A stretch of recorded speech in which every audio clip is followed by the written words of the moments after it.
Sejam bem-vindos ao Estado da União com Stefan Grobe em Bruxelas. Quando o presidente dos Estados Unidos, Donald Trump, abandonou o Acordo Climático de Paris, disse que não queria saber dos tratados que o seu antecessor tinha assinado.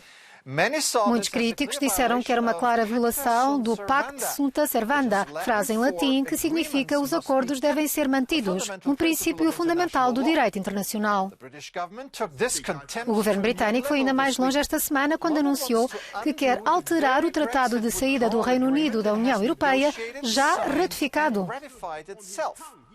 Um novo projeto de lei apresentado visa anular o protocolo que estabelece os critérios de fronteira aduaneira entre o Reino Unido e a União Europeia na Irlanda do Norte. O primeiro-ministro Boris Johnson teve uma explicação curiosa para a sua mudança de opinião.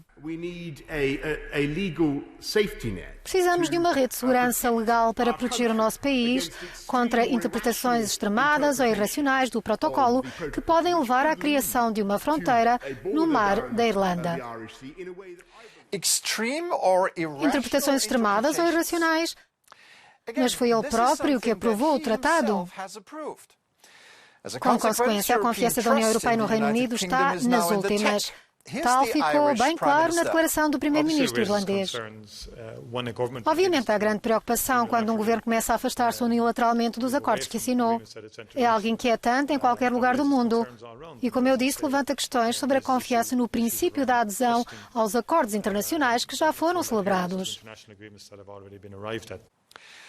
A vontade de Boris Johnson de quebrar um tratado como tática nas negociações em curso para um acordo de livre comércio é tonta e perigosa, escreveu a revista The Economist.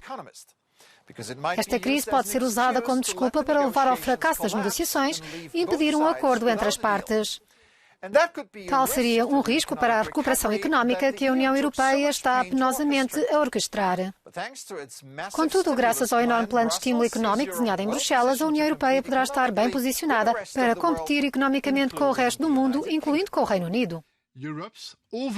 A resposta económica global da Europa tem sido muito superior aos pacotes de estímulo dos Estados Unidos da América ou da China. Enviamos uma mensagem não só aos nossos cidadãos, mas também ao resto do mundo. A Europa é uma potência mundial e estamos prontos para defender com firmeza os nossos interesses.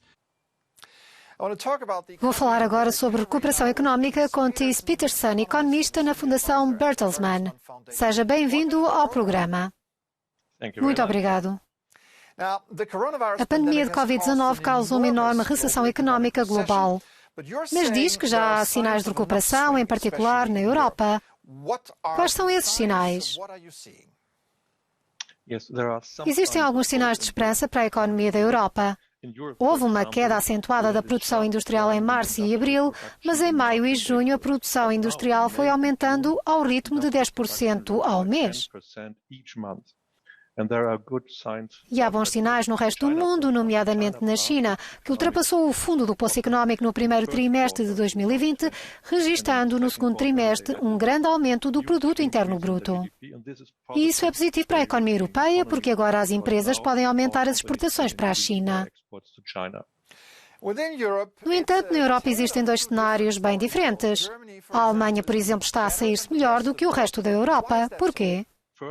Em primeiro lugar, está em causa a duração e a abrangência dos confinamentos em vigor nos vários países. Itália, Espanha e França impuseram restrições à vida pública muito mais duras do que a Alemanha. Em segundo lugar, a estrutura económica de cada país é importante. As empresas de manufatura podem continuar a produzir bens mesmo que não tenham muitos consumidores nesse momento. A compra de um carro que alguém havia previsto para março de 2020 pode ser adiada para o outono ou inverno. Já em muitos setores de serviços isso não é possível, pelo que os países do sul da Europa, que dependem muito do turismo, foram particularmente afetados pela falta de turistas. A União Europeia está a criar um gigantesco pacote de recuperação a nível comunitário para juntar aos planos nacionais. Existe o risco dos déficits públicos virem a prejudicar o crescimento económico no futuro? De facto, as perdas nas receitas fiscais e os gastos adicionais do governo levaram a um grande aumento da dívida pública. No entanto, penso que não há alternativa a maior despesa por parte dos governos. Numa crise económica tão severa, os governos devem intervir para evitar uma crise económica ainda pior. Portanto, sem o apoio do governo do ponto de vista orçamental, existe o perigo do desemprego em massa e de muitas falências, o que enfraqueceria o desenvolvimento económico ao longo de vários anos. Ainda existe o risco da taxa de infecção de Covid-19 aumentar fortemente já no outono. Quão arriscados são novos confinamentos para a recuperação económica na Europa? Tudo depende se os confinamentos forem impostos de forma geral, afetando toda a economia, ou só em zonas de surtos. Um novo confinamento a nível nacional causaria a esse país sérios danos económicos. Se houver um confinamento numa região vizinha daquela em que vivo, também aumenta o receio de que possa ser decretado confinamento na minha região.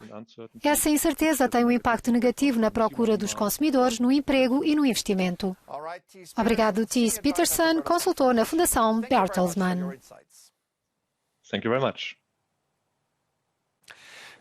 Voltar à normalidade é a esperança dos economistas, políticos e cidadãos. A cidade de Paris deu esta semana um pequeno passo na direção da normalidade.